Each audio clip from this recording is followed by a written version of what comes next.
we're going to talk about chapter 1 today and chapter 2, okay? So I'm going to go kind of fast, and if you have any questions or you want anything re-explained at any point, just holler at me, okay? This is really more of a class where I enjoy the conversation, right? Rather than just like I'm talking at you and you're just absorbing. I like when you make real world applications or say, you know, I understand this because of this, right? And that helps others understand as well.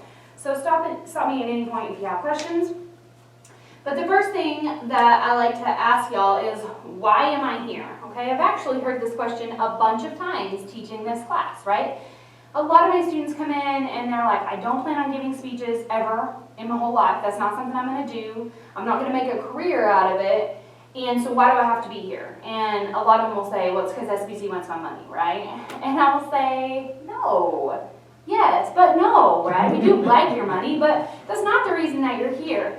The reason that you're here is Southlands College believes that communication is an essential skill, and I would agree with them, right? And so I like this quote. This is by Greg Sittel. It was published in 2015, but I think it's still very applicable to our world today. But it says, when we enter our professional life, we immerse ourselves in the jargon and principles of our chosen field and obediently follow precepts laid out by our respective priesthoods. Yet we rarely put serious effort towards expressing ourselves in language that can be understood outside our tribe. Okay, that's a lot of big words, basically, to just say, you know, when you get into your groove, right, you get into your career and you get very comfortable in that career or in that place, that niche that you have, right? You learn all the terminology and all the jargon. So if you go into education, you learn all of the jargon that educators use.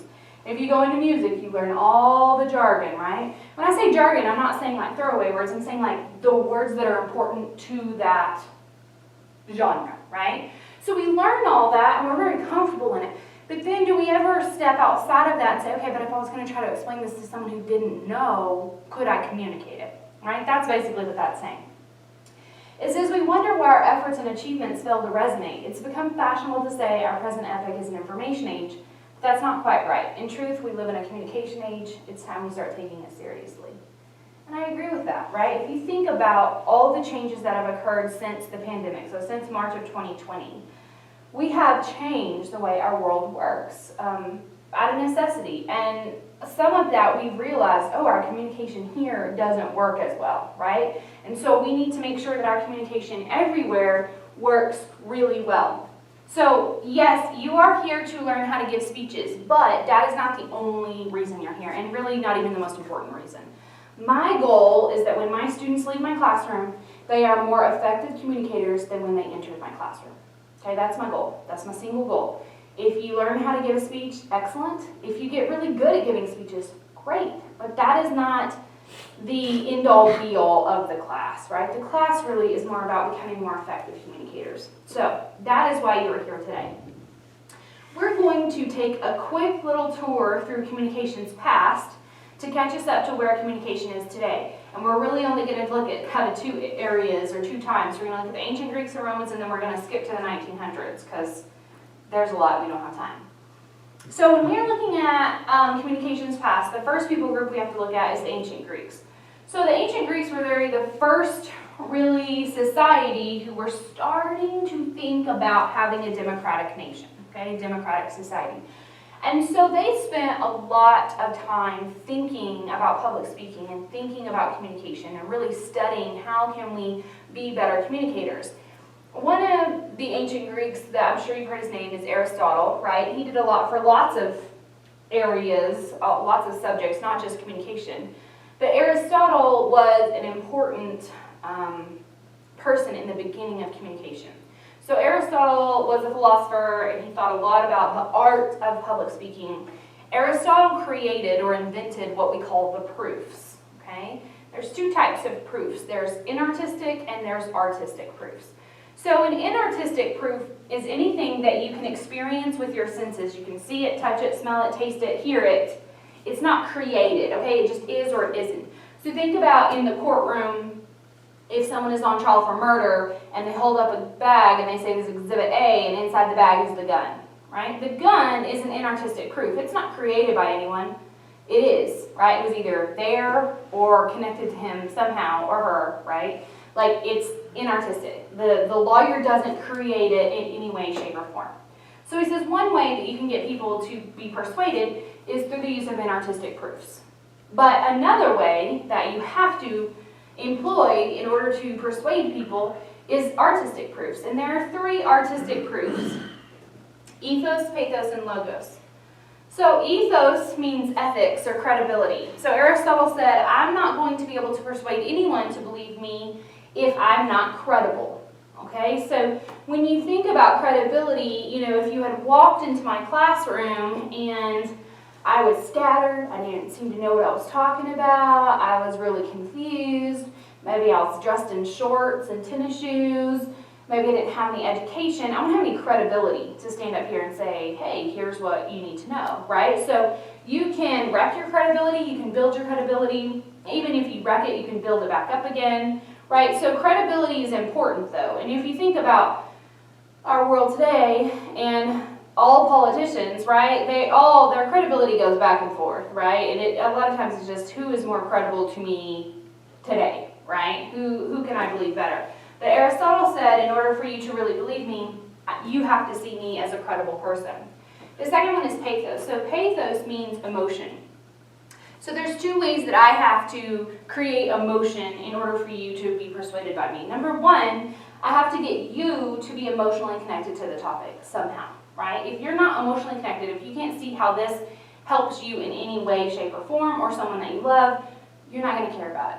And the other thing is, I have to have my appropriate emotion as well, right? So if I get up here, I'm lecturing about how amazing communication is, but I'm boring, and there's no vocal intonation, and I seem like I would rather be anywhere else, you're not going to believe what I'm selling, right? You're not going to get on board with that. So Aristotle said you have to have emotion as well. And then the third artistic proof is logos, which means logic. So he said you have to have a logical, credible argument if you want people to be persuaded by what you have to say, okay?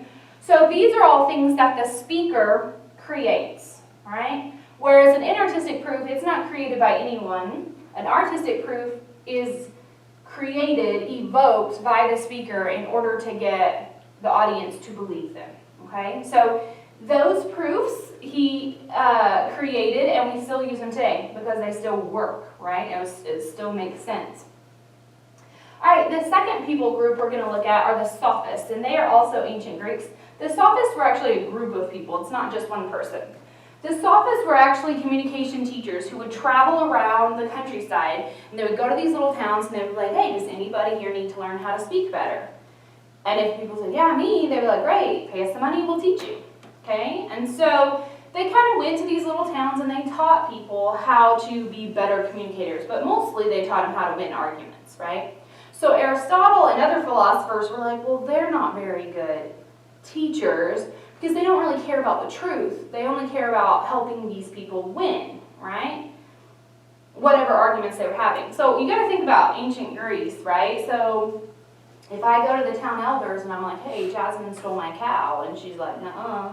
And I'm like, uh-huh, and she's like, nuh-uh. Okay, whoever's the better speaker really is going to win that argument, right? There's not going to be a lot of like trial and like pulling in people and like, it's really just going to be me against her. So if I'm a really good speaker and Jasmine isn't, then I have a better chance of winning. So when we're thinking about that, that's kind of what sophists were doing, going around teaching people how to win arguments, how to become better speakers. And these are people that are just, common laborers. They're not philosophers just sitting around thinking about things, okay?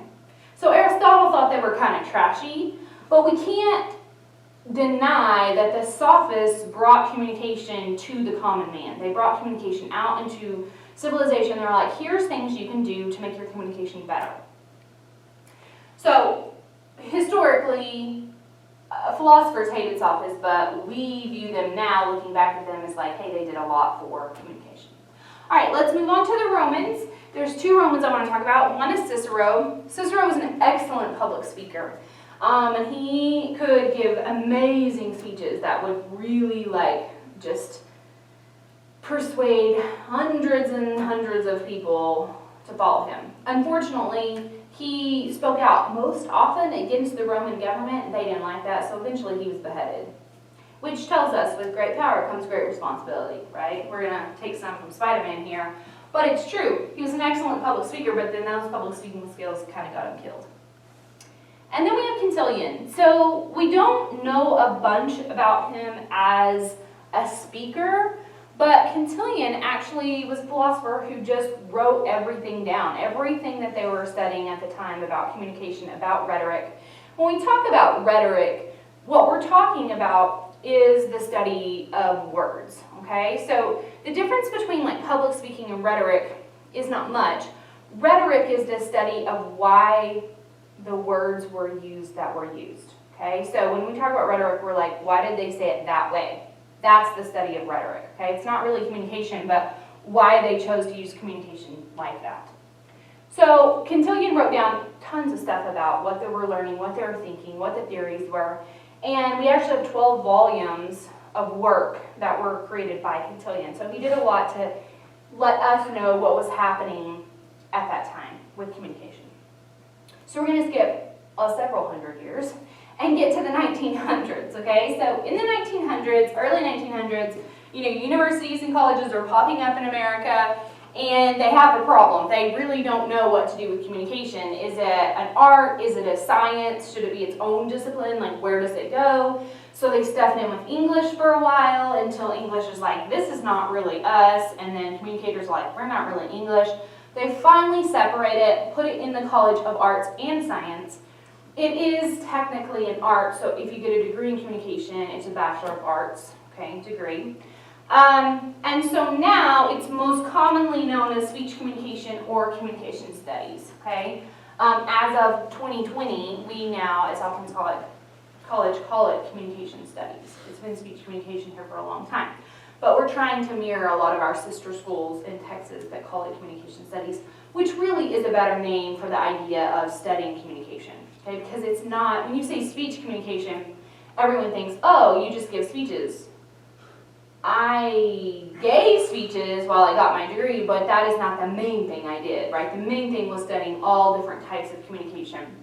Interpersonal, conflict management, small group communication, communication for teachers, communication for healthcare workers. Like, there's all these different genres of communication that we look at and that we study. So that's kind of a brief tour of communications past. So now let's talk about 4 important components of communication. Number 1, communication is irreversible. Okay, so once you say it, once it's been communicated, and when I say communication, I'm not just talking about words, right? That is one form of communication. But we actually have 3 communication codes that we use every single day to communicate. Verbal, which is the words we say. Vocal, which is tone, volume, pitch, rate of speed. And then nonverbal, which is everything my body does in order to communicate. Okay, so as I'm communicating with you, I'm employing all 3 of those communication codes to get my message across, all right? We'll study those communication codes a little bit more later on.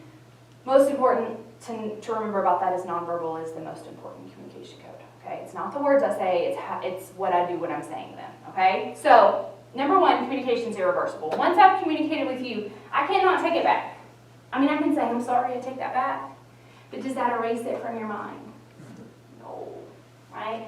So communication is irreversible, which is why we have to be so careful with it. Because, you get mad, you say something that you kind of don't mean, but you know it's going to hurt them, right? You know if you say it, it's really going to hurt them. So you do, and then you're like, oh man, how do I fix it? It was really hard, right? Because you can't just erase it from their minds. If you think about something that occurred to you that happened a long time ago, and actually it's interesting, yesterday at church, our woman that does our children's church, she does like a little bitty sermon like right before, the big sermon. And she was talking about the toothpaste. Have y'all ever seen the toothpaste thing where they squeeze out toothpaste and they say this like your words, like once you get them out, like you can't really ever put them back in? And she was saying, so when I was in junior high, and she's, in her 60s, she was saying, when I was in junior high, I remember this girl cutting in front of me at the Coke machine, back when you could get a Coke in schools, And I was so mad, and I said some really mean things to her. She's like, I still think about that. And that's real, right? You can go back and think about something that somebody said to you, in junior high or elementary, and it's there, it's stuck there, right? And if you ask them, they might remember it, they might not. It doesn't matter. Communication's irreversible. Whatever communication is remembered, we can't really control that, but we can control how we communicate with others. Number 2, it's inevitable. If you are around people, you are communicating, okay? You are always communicating. So my junior high kids used to say, what if I'm asleep? Well, you're still communicating something, right? If I look at you and you're asleep, what communication do I get? Oh, hey, they're asleep, right? So you're always communicating, no matter what, right? And I've had multiple students come in and say, well, I don't really need this class. I don't really feel like I need to get better at communication. And I'm like, well, even an expert in communication, such as myself, messes up with communication, right? Like, it happens, like, a lot for me, okay? And they're like, well, I had this one student who said, I don't really need this because I don't really plan on, like, working with people. And I was like, well, what are you going to do? And he said, well, I'm going to be like a computer coder, like programmer. And I was like, well, you're still going to have a job with a boss. And he's like, no, I'm going to work for myself. And I said, okay, but you're still going to have clients. And he was like, yeah, I'm going to just email them. I'm like, well, emailing is communication, right? That you're going to have to communicate. It's inevitable. Unless you're a hermit, lives on the side of the mountain, you will never come back down, okay? Then, okay, maybe. But for the most part, you're going to be communicating. Thirdly, it's indispensable. You must communicate. In order to feel connected to people, in order to get ahead in your career, in your life, you have to communicate with people.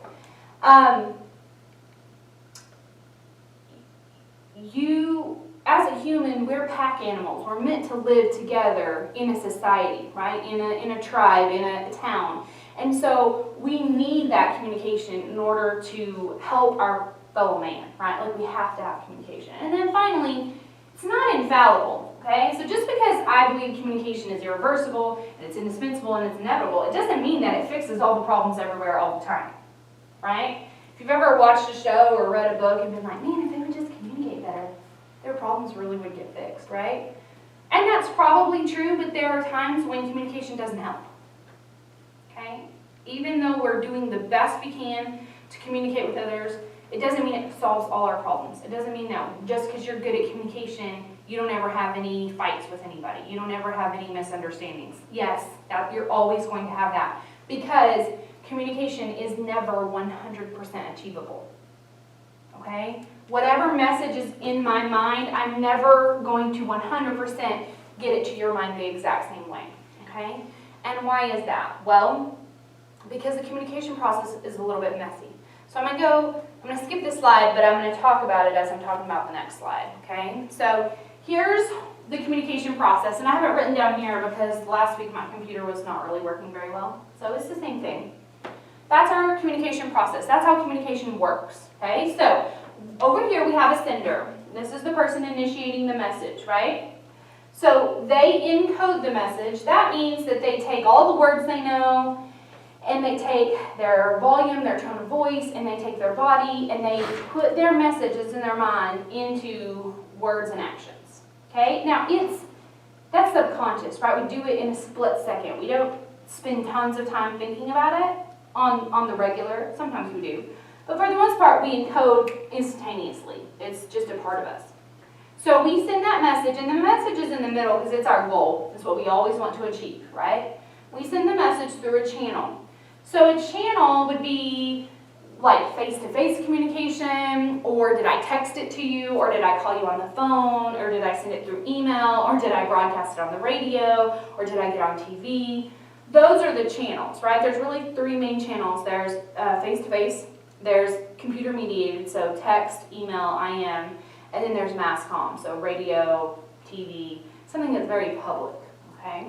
So I choose a channel to send my message, and I send it to the receiver. So whoever's on the other side of my communication is my receiver. The receiver then decodes it, again, instantaneously, for the most part, right? Like, okay, I know those words mean this. Oh, she said it like this.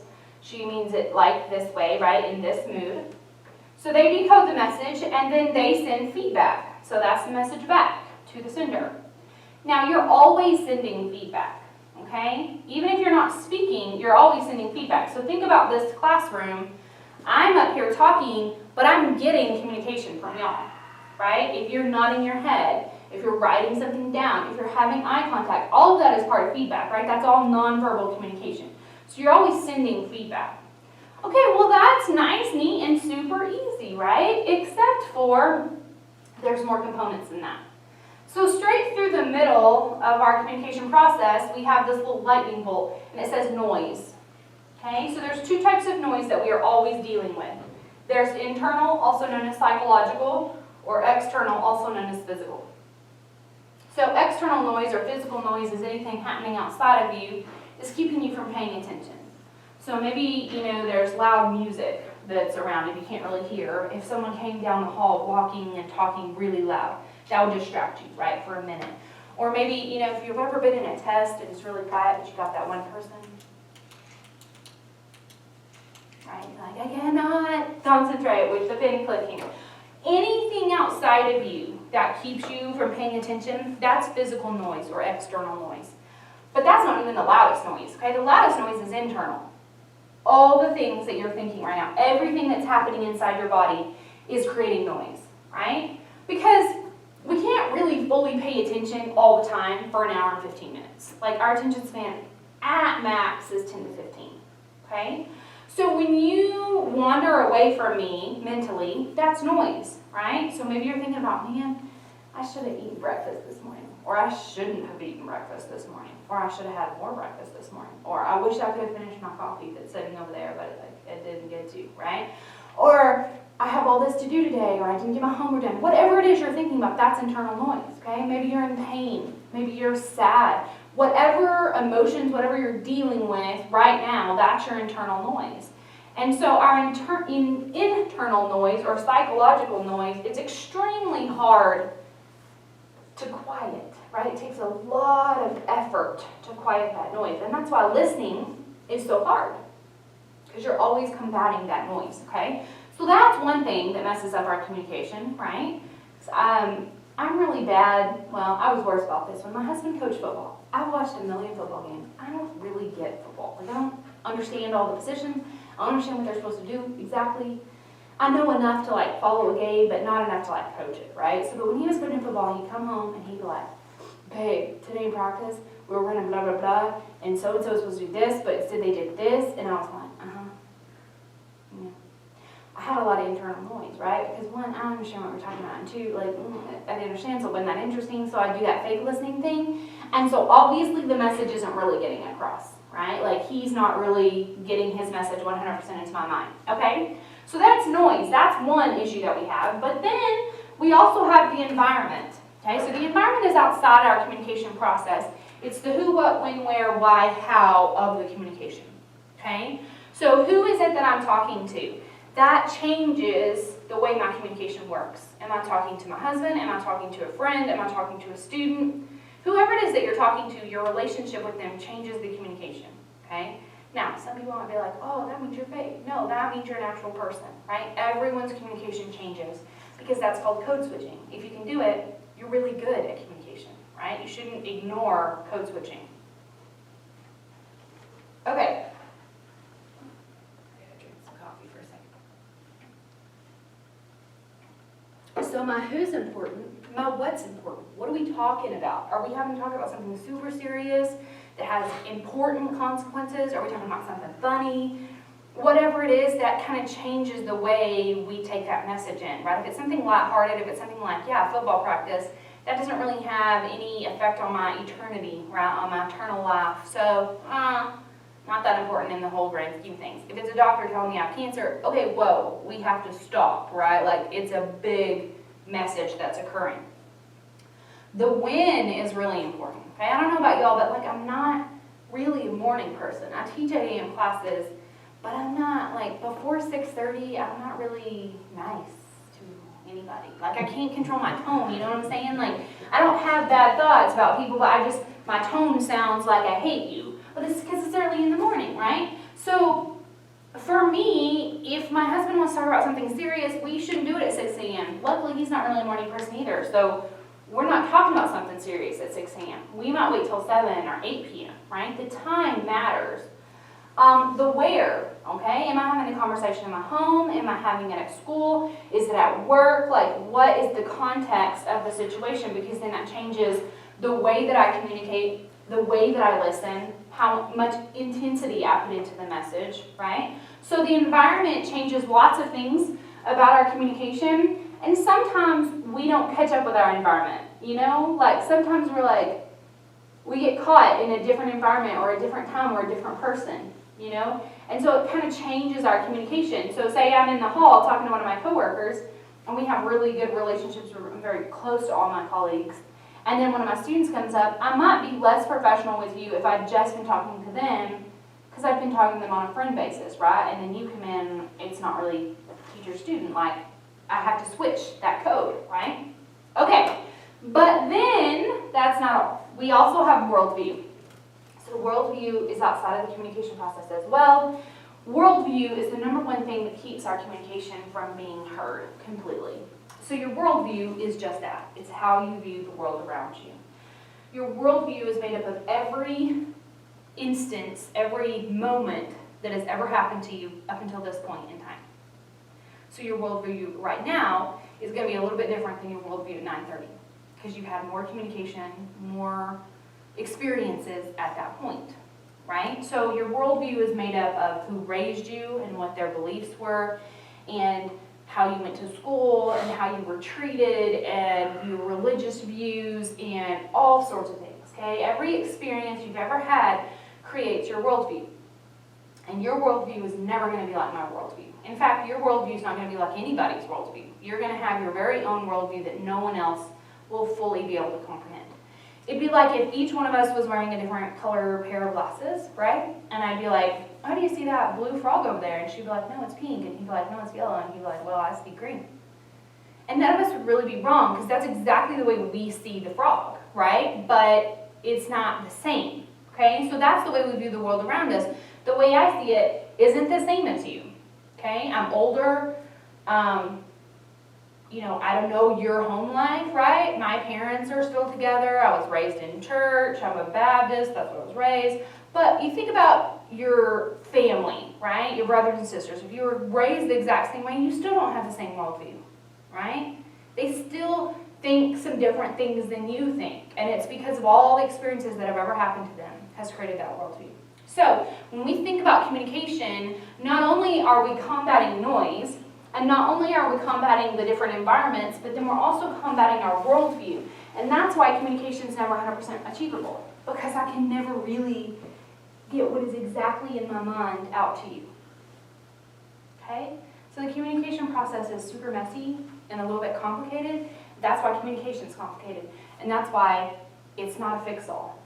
Okay? Because there are always places for communication to get messed up. Always places for glitches in communication. And we can get better at it, but we're never going to be perfect, no matter what, right? No matter what. All right, questions about the communication process.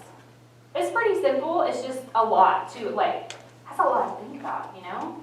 At this point, you're just like, I thought I talked, and then you listen, and then I talked. No, it's more than that, right? Okay, but I want to kind of change gears here, and I want to ask you a question. When you came into this class, if you were a little bit nervous about giving speeches, I want to ask you, what is the worst thing you think that could happen to you in this class? If I was giving a speech, I think one of the worst things that would happen to me is like if I get stuck, because I stutter a lot. So if I get stuck on a stutter, then I think that would be really embarrassing. Okay, that's good. What else? I mean, that wouldn't be good, but that would be good. What else could happen to you? What else do you think would be scary? Something that's always bothered me being up in front of people. It's the only thing that really bothers me is forgetting what I'm going to say. Mm-hmm. That bugs me so much. Yeah, what if you forget and you freeze up and then we're all looking at you and you're like, I don't know what to say. Yeah? That's I mean, I could improvise, but Yeah. still at the same time. It's a legitimate fear. That is a legitimate thing because it could happen, right? It has definitely happened to me. What else? Samuel, what do you think? What's the scariest thing that could happen to you? I mean, it's along the same lines with something that could go wrong while you're actually giving the speech, and you just don't know what to do because you're up there all by yourself. Everyone might be wrong. We're all just staring at you like, Samuel, make it profound, right? And what if it's not? Yeah. Speeches can be a little bit scary, right? So I've compiled a list. These are the most common things that my students say are the scary things that could happen to them, okay? So you forget your speech. That's very common, right? People are very worried about that. And like I told him, it's legitimate, okay? Because you can be up here and you could have practiced it a million times, but sometimes you forget one thing and then all of a sudden the rest of it's gone. And that's the number one reason that we don't do memorized speeches in here, because when you memorize something, you memorize it in a specific way, right? And if you forget one part of it, the rest of it's gone. Like you can't ever get to the rest of it. So we don't do memorized speeches in order to keep that from happening. But yeah, you could forget your speech. Now that's one reason I make you hand me an outline before you get up to speak, so that if I'm following that outline and you forget, I can be like, well, it says your point is this, and you're about to say this, right? And a lot of times that's enough to jog someone's memory. But I've had someone get up here, say their speech, forget in the middle, and then I'm like, well, it says you're going to talk about this, and they're like, I don't know. And I'm like, well, what about this? And they're like, I got nothing. And they've sat down, like, just done, because they can't remember anything else. It might happen. It's not going to be terrible if it does. You trip or you stumble walking up here, okay, that could happen. I'm going to guarantee that I trip or stumble at least one time this semester walking up here, okay? Or I like to run into that door frame. I don't know why. I've been teaching in this classroom 9 years, and it's never moved, and I still run into it sometimes, so I don't know why. If you do trip or stumble or fall down, we will laugh at you, and then we will make sure you're okay, and then we'll go on, okay? You stutter or stammer on your words, okay? That's really, really common as well, and a lot of people are very worried about it. Now, if you have an actual diagnosed stutter, that's a little bit different than just tripping over your words. But here's the thing, almost all of us do it. Our minds are so much faster than our mouths, right? And so we can think all these things before we can ever get it out of our mouth. And so it's very common for us to trip over or stumble on words. The thing is, if you don't make a big deal about it, like if you're not like, oh, sorry, most of the time people aren't really gonna think about it because it's very, very common. Now, if you do have a diagnosed stutter, one of the best things that you can do is just to make sure you practice the speech several times, because if your mind knows and your mouth has said it, you're much less likely to get caught on one of those stutters or stammers, okay? And it could be that there are specific words that really trip you up, and if that is a thing, you might just kind of plan your speech around some of those words. But, you know, it doesn't really matter. For the most part, we'll get through it, okay? What if I start to sweat or turn bright red? That will happen, okay? You're gonna sweat, or you're gonna feel clammy, or you're gonna turn bright red if you're a light color like me, right? My ears get really on fire red because all the blood has rushed to them. That's very normal. You can't breathe. Okay, if you've ever been in a situation where you have a little bit of anxiety and you feel like you can't catch a good breath, speaking can be like that, okay? And I've done it a million times. It's very common. You throw up. Okay, I've never had anyone throw up in the classroom, and I really love to keep it that way, okay? So if you feel like you need to throw up, you just go, all right? You don't have to say anything. You don't have to ask anything. You just go, all right? I had a student in one of my summer classes, and every time she gave a speech, right, the person before her, she would leave and go to the bathroom. And then she would miss that person's speech, and then she would come in and she'd give her speech. And she made an A in my class, and when I was telling her, like, hey, good job, you made an A in my class, and you were pretty nervous about it, she's like, yeah, I threw it before every speech. And I was like, what? She's like, yeah, you know, I went to the bathroom before my speech every time, I threw up every time. And I was like, oh my gosh, I would have never known that. Like, she didn't show me that she was nervous up here. I've had one student who said he threw up before his introductory speech, but he was already up there, and he didn't know what to do, so he swallowed it. Don't do that. Just go in. Like, you don't have to do that, okay? You pass out. I have had only one student who said, I think I'm going to pass out. And I said, sit down. I do not want you passing out in this class. There's a lot of work I have to do if you pass out. And so I don't want you to do that. And we're obligated to call 911, and then the police show up, and then it's a whole thing, okay? So I don't want it to happen. So if you ever do feel that lightheadedness, that little bit of dizziness, that tunnel vision. If you've ever passed out, you start to like, it starts to close in and you're like, oh, I'm going, right? If you feel that, you sit down, okay? I made her sit down, we finished the class. Afterwards, I'm like, talk to me, what happened? She's like, I don't know. I was up there giving my speech, I was doing fine, and all of a sudden, like, I just felt like I was gonna go down. And I was like, okay. She's like, but I don't know why. I said, it's fine. So she got up, she finished her speech just for me and a friend of hers that had stayed. And she never did that again. Like, it was just that very first time getting up here to give that speech. And then I usually always have one smarty pants who's like, well, what if I die? Well, okay, I have been teaching for 9 years, plus the years I taught at Tech as a TA. So I would guess I've probably had, I don't know, 1,500 students come through my class and not one has died yet, giving a speech, okay? So I'm gonna go ahead and go with, there's a very slight possibility that will happen, but here's the thing, if you do die, and you have to die giving a speech, not just like, die during the semester, although that would be tragic, then we don't come back for the rest of the class for the whole semester and everybody gets an A, okay, in the class. So I've never had anyone take one for the team either, so I'm just saying. These are probably the worst things that could happen to you, and for most of them, yes, they might happen, okay? But like, on the whole grand scheme of things, it's not really gonna affect your life all that much, okay? And whatever does happen, we will get through it. So that brings us to the idea of communication apprehension, okay? So communication apprehension is a term that was coined by James McCroskey. Okay, you're going to want to know his name because I will ask you an exam question about James McCroskey, okay? And he invented the term in 1968. So Dr. McCroskey was a communication professor, and I can't remember what university he was at, but he was teaching communication, he taught public speaking. One night, the campus police called him and said, hey, do you have so-and-so in your class? And he said, yes, I do. They said, great, could you come to campus because we kind of have an issue. So when he got there, this girl was standing on the roof of her dorm, ready to jump off and kill herself.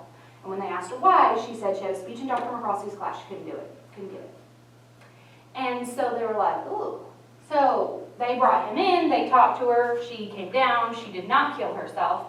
But it really did scar Dr. McCroskey, because he was like, dang, if this chick is that worried about giving a speech that she would kill herself, like that's something we need to know what that's about, right?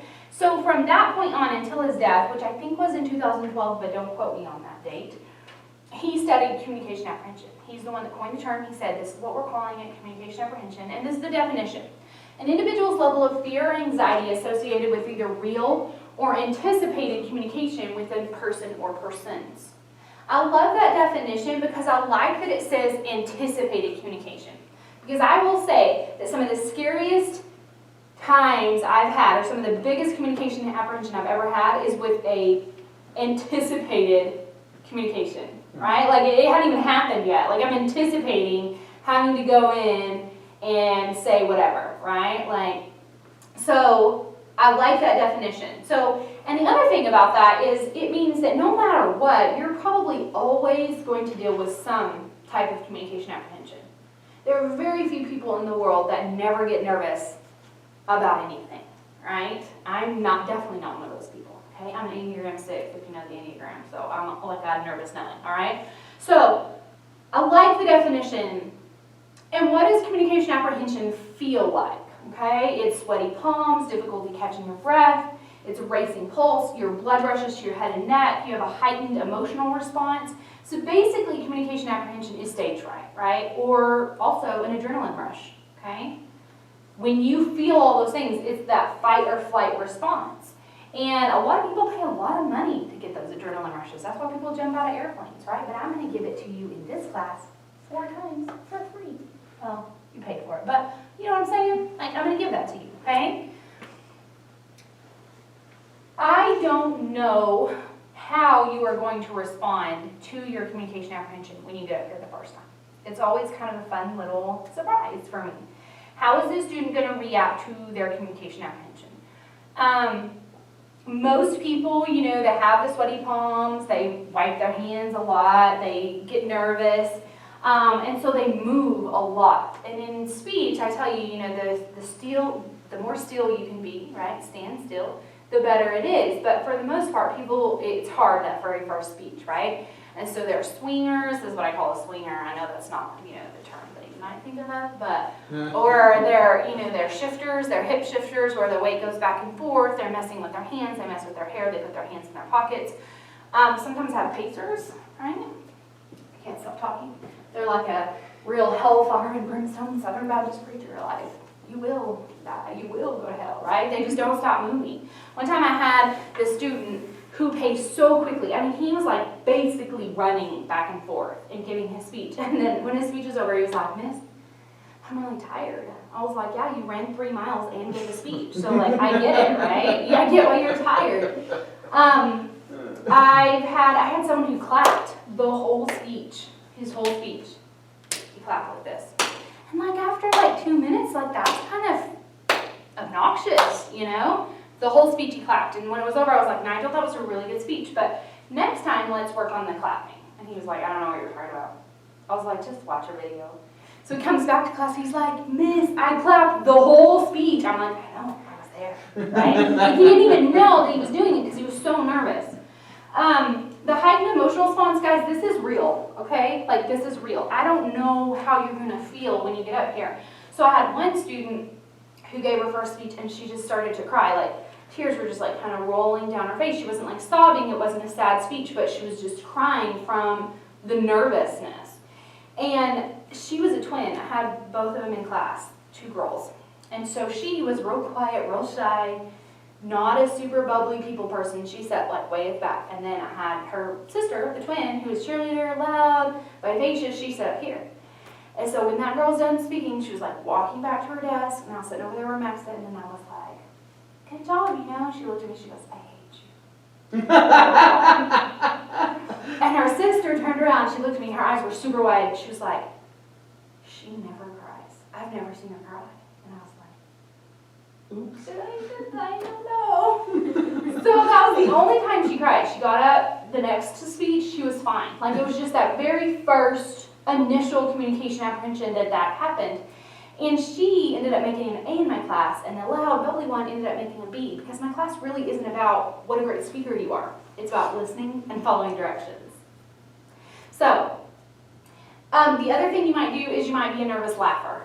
Okay, if you're one of those people that when they get nervous they giggle, I've had it. Okay, I've seen that. Here's the thing: it only works if you're talking about something kind of happy, right? Because I had a nervous laugher who gave a speech on cancer. Oh. That's not good, right? They're laughing the whole way through it. They're nervous. It's not like this is funny. They're like that nervous giggle, but it was on something like super important. Just, you're gonna die. Yeah, it's like pretty bad, That's not good, because then we've got a mixture of communication codes, right? We're talking, our words are saying something bad, but our vocal and our nonverbal is saying something good. It's very confusing. The other thing is people get wooden. They just lose all emotion. They lose any kind of facial expression or any kind of vocal intonation. So I don't know what's gonna happen when you get up here. I don't know how your communication apprehension is going to manifest. We'll find out together, okay? It's exciting. Isn't it? It's one of my most favorite days, when y'all first give y'all speeches. Okay, all of y'all are into Top Hat. I remember seeing, I think everybody's name. Okay, perfect. So if you've taken your PRCA 24 test, that self-assessment, that is what it's measuring. It's measuring your communication apprehension. So the PRCA 24 was also invented by James McCroskey, and it's just a way to measure your overall communication apprehension. So it scores you on 4 different areas of communication: interpersonal, public speaking, meetings, and groups. Okay, public speaking is normally the one that everybody scores the highest in, because it's normally the one people don't like the most. And then when you add those 4 scores together, you get your overall communication apprehension score. So if you scored somewhere in the 50s, like 58, I think, down to 24, you're considered to have low communication apprehension. It just means you don't get as nervous. If you scored anywhere between like 58, 59 to 81, 84, that's considered average communication apprehension. And then if you scored 84 to 124, you're considered to have high communication apprehension. okay? It doesn't mean anything. It's just giving you a baseline, hey, here's your communication apprehension score, okay? It doesn't mean that if you score low, you make A's, if you score high, you fail. That's not what it means, okay? Some of the highest scores I've ever had have gotten A's in my class because they're so nervous about communication, they make sure they do everything right. And some of the lowest scores we've ever had are people who have really low communication apprehension because they're not nervous, they don't worry, they don't do the work because they're like, I'll wing it, right? And it doesn't work out well most of the time. But for the most part, everybody scores average. That's what makes it the average score. I like for y'all to do it at the very beginning of my class because if you come in here really nervous about communication and then you take the PRCA 24, a lot of times you're like, oh, I'm just average. Like, I don't have more communication apprehension than I thought, okay? Like, I'm just normal and average.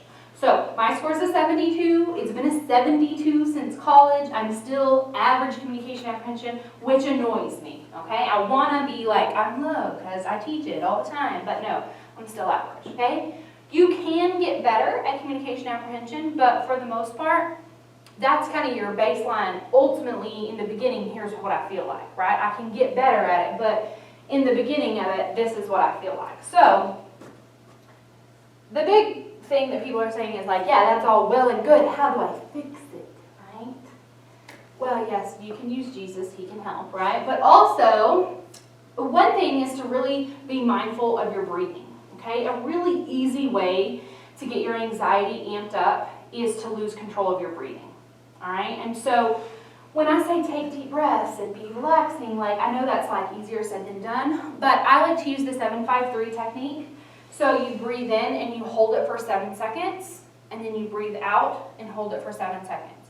You breathe in, you hold it for 5, breathe out, hold it for 5, breathe in, hold it for 3, breathe out, hold it for 3. And if you can control and regulate your breathing, you can get a really good grip on anxiety, okay? But if you lose control of your breathing, it just makes it worse, right? Because you get that, I can't get a deep breath, and then it exacerbates it, okay? So you don't have to use 7-5-3, that's just what I personally do. You can, however it works best for you, but making sure you're taking good deep breaths, getting all that oxygen into your lungs and then out of your lungs is helpful, okay? All right, the next thing is actually a physical thing you can do. So if you want to stand up for me, I'm going to show you how to do this, because this is something you can do while you're speaking, okay? So you get up to give your speech, and when you get up here, I want you to keep about feet hip width apart, okay? We don't want you to be like this, and we don't want you to be like this, and we definitely don't want you to lock your knees, right? You lock your knees, you pass out, okay? So we want you to be about hip width apart, and your hips are going to be aligned with your shoulders. You're going to have your shoulders back, okay? We don't want you slumping. You got to have good posture up here, because nothing says, I don't know what I'm doing, more than bad posture, right? So stand up tall, straight. Okay, you're up here giving your speech. That adrenaline's running through your body. What are you going to do? You're going to take your toes. You're going to push them as hard as you can into the floor. Scrunch them up, push them into the floor.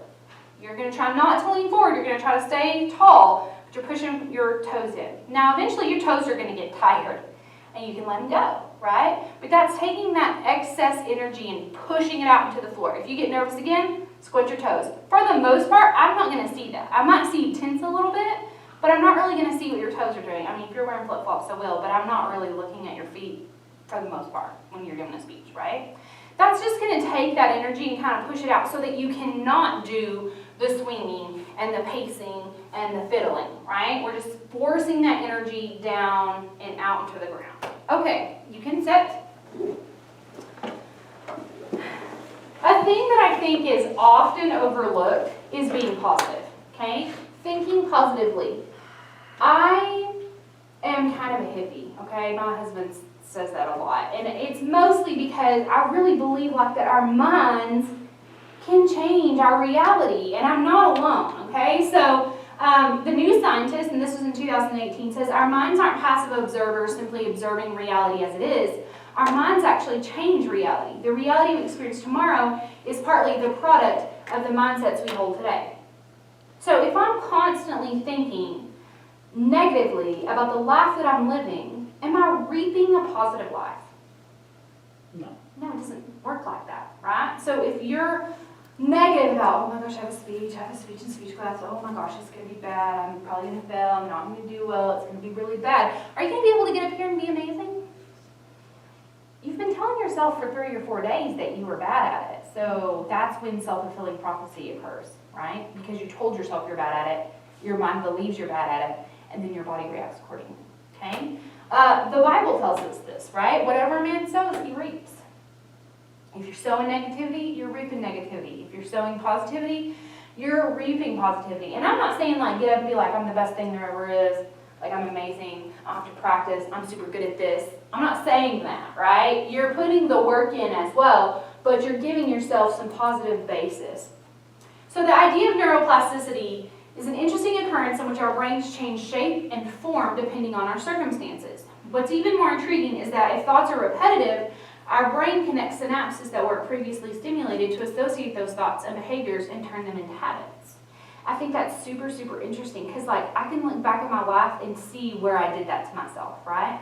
I always told myself I was bad at math. I don't know why. Probably because I didn't like math. But not liking math and being bad at math are two different things, right? But I just told myself, you're not very good at math, Kelly. Like, it's fine. You're good at English, but you're not good at math. And the thing is, I wasn't bad at math. I wasn't the best at math. Okay, my boyfriend was better at math. I ended up marrying somebody who was terrible at math, so I guess, wanted to make myself feel better. I don't know. But I told myself that over and over and over again. And what would have happened in my life if I had said, you're pretty good at math, Kelly. Like, you can do math. Like, what if I had done that? So I work on that with my own kids, right? So my daughter's in gymnastics. She hates the double mini. It's a little trampoline vault-like thing. And I tell her all the time, no, double mini's your thing. Like, you're going to get it. You're going to be the best at double mini. Because I just want her to believe that. It's like, then what if she was? Like, she's got to do it anyway. So what if you were the best at it? So thinking positively are things that I do not want us to take out of the realm of possibility, okay?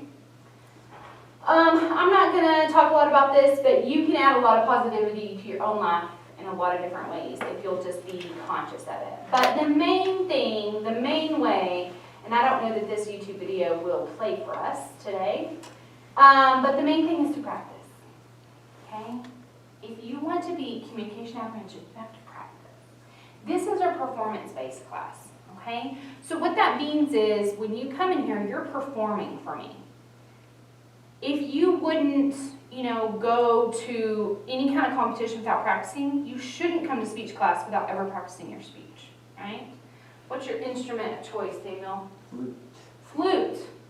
Okay. My daughter plays the flute. I do not understand the flute, okay? I was a clarinet player. The flute is beyond my comprehension. I don't really understand it. But if you were going to go, to a solo competition, but you never practiced your flute, you just sat around and thought about playing your flute, how would that go? Poorly. Probably poorly, right? But it's surprising to me how many people come to my class, give their speech, and then afterwards they're like, Miss, my speech didn't go that well. And they say, I was really prepared. I'll say, well, how many times did you practice it? Well, I said it in my mind a couple of times. That's not the same thing. Saying it in your mind and actually practicing your speech are two totally different things. That's like if Samuel sits in his room and thinks about playing the flute, but he never actually practices the flute, right? Whereas that's if my basketball players come in here and they think about practicing basketball and they think about the plays, but they don't actually go to basketball practice. Are they going to win the games? Good possibility it's not going to happen, right? Same thing with speeches. So the number one way to beat communication apprehension and also to do well in your speeches is to practice. We'll see if our Allen Iverson video plays here. It may play, but we may not have any sound. Yeah, that's what I figured. Okay, it's not that important. I just love this clip. So if you know this clip from Allen Iverson, he got in trouble because he didn't go to practice the week before a game. And then he went and he played the game. He played fine because he's a professional. But kept asking him like, well, why'd you skip practice all week? And he's like, what are we talking about? Practice? And he says practice like 800 times and it makes me laugh. He's like, I know it's important. I know it's important. But it's not a game, right? But what he's saying is like, everyone only cares about practice because if you're not putting in the work, it's probably not coming out in the game, right? Okay. Any questions about chapter 1? Okay. We're going to go over chapter 2, and I know we don't have a ton of time left, but chapter 2 is really not that long, and it's really not that complicated. Chapter 2 is on listening, okay? So my question for you is, would you be surprised to learn that listening is the most used communication skill? So of all of our communication skills, listening is the most important one. We use it the most. It's not talking, okay? It's listening. This is an old study, it's from 99, but it says 53% of a college student's time is spent listening. I bet it's more than that now. I bet it's closer to 60%. Why you gotta say something in 99 is old? Well, because I was only a junior. You were probably not even in high school yet in 99. Only 2 years younger than you. Okay, so maybe a freshman. We're old. Shut up. Yes. Daniel's laughing. He's like, hee hee, old people. Right, yes, okay, we got it, all right? Listening's important. It should be easy, right? It should be easy to listen. Well, it's kind of not, though. There's really 2 ways to listen. There's active listening and there's passive listening. So passive listening means your ears work, you're hearing it, right? And then active listening means like you're hearing it, but you are actively comprehending what is being said to you. So remember we talked about my husband earlier and football. I passively listen to that. I hear it, but I don't put a lot of effort into understanding exactly what he's saying, because that makes me a bad listener, okay? Because I'm a bad listener about that. But here's my question. Have you ever been taught how to listen? You have? Who taught you? Chris Riley, we learned 7 habits for productive teams. So one of the rules was listen before speaking. Mm-hmm. So, I find it interesting because for the most part, I don't really think we teach listening, right? Like when we tell our little kids, shh, listen. I think we quite like being quiet with listening, but you can be quiet and not listen to what I'm saying, right? So I thought it was super interesting when my 8-year-old was in kindergarten, he brought home this paper. So I took a picture of it because I was like, what? And they were teaching listening in kindergarten. And so they said, your eyes have to be watching, so you listen with your eyes. You obviously listen with your ears. You listen with your voice, right? If you're talking, you're not listening for the most part. And then your body is calm. Now, you can argue with me, okay, but your body doesn't necessarily have to be calm to listen. I would argue that it's saying calm, not still, right? Because my 8-year-old, his body can be calm and not be still, okay? In fact, one of their biggest prizes that he loves getting if he gets this prize, it's to sit on the booty ball. They have one of those bouncy balls that's big that they can sit on at their desks. And if they're good all week, they draw a stick, and then whoever gets drawn gets to get the booty ball next week. And he loves, if he ever gets it, he's like, I got the booty ball. Because it allows them to kind of get out some of that energy while they're still listening, right? So your body does still have to be calm. But I thought that was amazing. I had never been taught how to listen. Now, that's not true because in college I took an entire class on listening. But it's hard, right? It's hard to listen. So there are 4 reasons why we listen to anything. Number 1, we listen to appreciate. So if you put your AirPods in, you're walking across the campus, you turn on your favorite song, you go to a concert, we're listening to appreciate, right? If your favorite movie is Sweeney Todd, if your favorite movie is Phantom of the Opera, you're listening for appreciation because you love what it sounds like, okay? We listen to boost morale. If you've ever had a bad day, you call your best friend, you call your mama, you call your significant other, and you're like, it was the worst day. This is what happened. You tell them all things. What do you want them to do? To listen. To listen, right? You don't necessarily want them to fix it. You want them to say, I'm so sorry. That sounds like a terrible day. I love you. Can I help you hide a body? That's all you want them to say, right? You just want them to boost your morale. You just want them to make you feel better. That's one reason we listen.